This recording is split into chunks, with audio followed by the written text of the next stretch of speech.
நீதிமன்றத்தில் சரணடைய தயாராக உள்ளதாக சசிகலா தரப்பினர் சார்பில் பெங்களூரு செஷன் நீதிமன்ற பதிவாளரிடம் கடிதம் ஒன்று அளிக்கப்பட்டுள்ளது. இதனிடையே சசிகலா ஆஜராக உள்ள நீதிமன்ற அறை பெங்களூரு மத்திய சிறைக்கு மாற்றம் செய்யப்பட்டுள்ளது.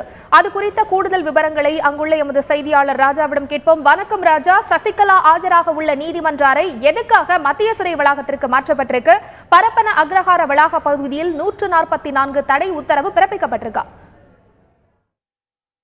144 தடை உத்தரவு பிறப்பிக்கப்பட்டுள்ளது பரப்பன அக்ரஹார சிறை வளாகத்தில். இங்கிருந்து இந்த சிறை வளாகத்தில் இருந்து 2.5 கிலோமீட்டர் தூரத்திற்கு 144 தடை உத்தரவை பெங்களூர் மாநகர காவல்துறை தற்போது பிறப்பித்துள்ளது. அதன்படி 4 பேருக்கு மேல் இங்கு கூடக்கூடாது என்று அறிவுறுத்தப்பட்டுள்ளது. ஏனென்றால் காலையில் அதிமுக தொண்டர்கள் இங்கு ஒரு சிலர் வந்ததை தொடர்ந்து தற்போது இங்கு எந்தவித அசம்பாவிதமும் ஏற்பட்டுவிடக் கூடாது என்ற காரணத்தினால் தற்போது இந்த உத்தரவை பெங்களூர் மாநகர காவல்துறை பிறப்பித்துள்ளது. அதன் அடிப்படையில் இங்கு பரப்பன அக்ரஹார இந்த சிறை வளாகத்தில் இருந்து 2.5 கிலோமீட்டர் தொலைவிற்கு பொதுமக்கள் யாரும் கூடக்கூடாது, கட்சிக்காரர்கள் யாரும் வரக்கூடாது என 144 தடை உத்தரவு பிறப்பிக்கப்பட்டுள்ளது. இன்று காலை சென்னையில், அதாவது இங்கே பெங்களூர் நீதிமன்றத்தில், செஷன்ஸ் நீதிமன்றத்தில் சசிகலா மற்றும் சுதாகரன், இளவரசி ஆகியோரினுடைய வழக்கறிஞர்கள் நீதிமன்றத்திற்கு முன் தாங்கள் ஆஜராக தயாராக இருப்பதாகவும் சரணடைய தயாராக இருப்பதாகவும் அதற்காக வந்து கொண்டிருப்பதாகவும் கடிதத்தை நீதிமன்ற பதிவாளரிடம் கொடுத்தனர். அதற்கு அடுத்தபடியாக 48வது சிட்டி செஷன்ஸ் கோர்ட் என்பது அங்கு அதாவது பெங்களூர் நகரின் மையப்பகுதியில் உள்ளது. ஆனால் பாதுகாப்பு காரணம் கருதி காலையில் இருந்தே காவல்துறையினர் ஒரு ஆலோசனையில் இங்கு ஈடுபட்டனர். எங்கு இதே இடத்தில் விசாரிக்கலாமா, இதே இடத்தில் சரணடைய சொல்லலாமா, அல்லது இந்த பரப்பன அக்ரஹார சிறை வளாகத்தில் தற்காலிகமாக ஒரு கட்டடம் கட்டப்பட்டது. அந்த கட்டடத்தில் 48வது நீதிமன்றம் இயங்கி வந்தது. அதில்தான் மறைந்த முதலமைச்சர் ஜெயலலிதா, சசிகலா, சுதாகரன் மற்றும் இளவரசிக்கு தீர்ப்பு கொடுக்கப்பட்டது. இந்த வளாகத்தில் தீர்ப்பு கொடுக்கப்பட்டு எதிரில் உள்ள சிறையிலேயே அடைக்கப்பட்டனர்.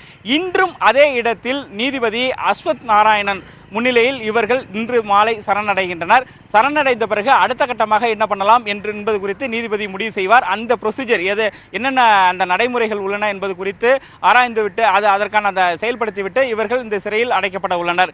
இந்நிலையில் இந்த 48வது நீதிமன்றம் தற்காலிகமாக இன்று இங்குள்ள, அதாவது இந்த வளாகத்தில் உள்ள பரப்பன அக்ரஹார வளாகத்தில் உள்ள ஒரு கட்டிடத்திற்கு, நீதிமன்ற கட்டிடத்திற்கு மாற்றப்பட்டுள்ளது. அந்த கட்டிடத்தை தயார் செய்யும் பணியில் நேற்றே இங்குள்ளவர்கள், அந்த நீதிமன்ற பணியாளர்கள் தயார் செய்துவிட்டனர்.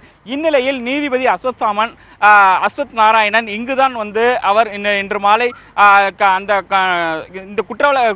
தண்டனை பெற்ற அந்த மூவரையும் இங்கு சரணடைய வைக்கின்றார் நீதிபதி முன்பாக. அதன் பிறகு அவர்கள் சிறைக்கு அவர்களை கொண்டு செல்வார்கள். அதற்கான ஏற்பாடுகள் தற்போது பரப்பன அக்ரஹார சிறை வளாகத்தில் செய்யப்பட்டு வருகின்றன.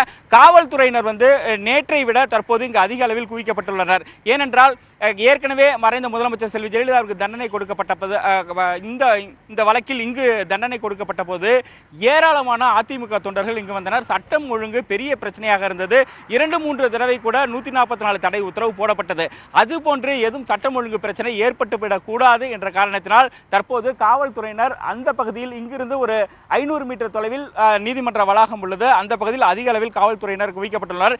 இங்கிருந்து சரியாக ஒரு 1000 மீட்டர் தொலைவில் தான் இதனுடைய பிரதான சாலை உள்ளது. இந்த நீதிமன்றத்திற்கு வரக்கூடிய, அந்த சிறைச்சாலைக்கு வரக்கூடிய பிரதான சாலை, அங்கே பொதுமக்கள் நிறுத்தப்படுகின்றனர். வேறு யாரும் அடையாளம் தெரியாத நபர்களோ அல்லது கட்சிக்காரர்களோ இங்கு அனுமதிக்கப்படவில்லை.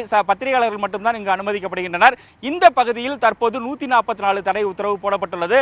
தற்போது அதிமுக பொதுச் செயலாளர் சசிகலா, அதே போல் மற்றும் சுதாகரன், இளவரசி ஆகியோர் சென்னையில் இருந்து கிளம்பிவிட்டனர். மாலை 5 மணிக்குள் இந்த பகுதிக்கு வந்தடைவார்கள் என்று எதிர்பார்க்கப்படுகிறது. அதன் பிறகு நீதிபதி முன்பு இங்கு ஆஜர்படுத்தப்பட்டு எதிரில் இந்த சிறைச்சாலையில் அவர்கள் அடைக்கப்பட உள்ளனர். ராஜா, முன்னதாக சசிகலா தரப்பினர் சார்பில் செஷன்ஸ் நீதிமன்ற பதிவாளரிடம் அளிக்கப்பட்டுள்ள கடிதத்தில் என்ன தகவல் தெரிவிக்கப்பட்டிருக்கு? நேற்று தங்களுக்கு கொடுக்கப்பட்ட சிறை தண்டனை, அதாவது 4 ஆண்டு சிறை தண்டனை, 10 கோடி ரூபாய் அபராதம் ஆகியவற்றை எதிர்த்து மேல்முறையீடு செய்யப்பட்டது உச்சநீதிமன்றத்தில். ஆனால் மேல்முறையீடு, அதாவது செஷன்ஸ் கோர்ட் அளித்த, நீதிபதி மைக்கேல் டி ஹுன்கா அளித்த தீர்ப்பை உறுதி செய்தது உச்சநீதிமன்றம். எனவே அவர்கள் எங்களுடைய நாங்கள் அப்பீல் பெட்டிஷனை ஏற்றுக்கொள்ளவில்லை, உறுதி செய்து விட்டார்கள் எங்களுடைய தண்டனையை. ஆகையால் நாங்கள் நீதிமன்றத்திற்கு கட்டுப்பட்டு நீதிபதி முன்பு ஆஜராக நாங்கள் தயாராகியுள்ளோம் என்றுதான் அந்த கடிதத்தில் குறிப்பிடப்பட்டுள்ளது. அதை வழக்கறிஞர்கள் நீதிமன்ற பதிவாளரிடம் அதில் கொடுத்துள்ளனர். அதன்படி இன்று மாலை அவர்கள் இங்கு ஆஜராகின்றனர்.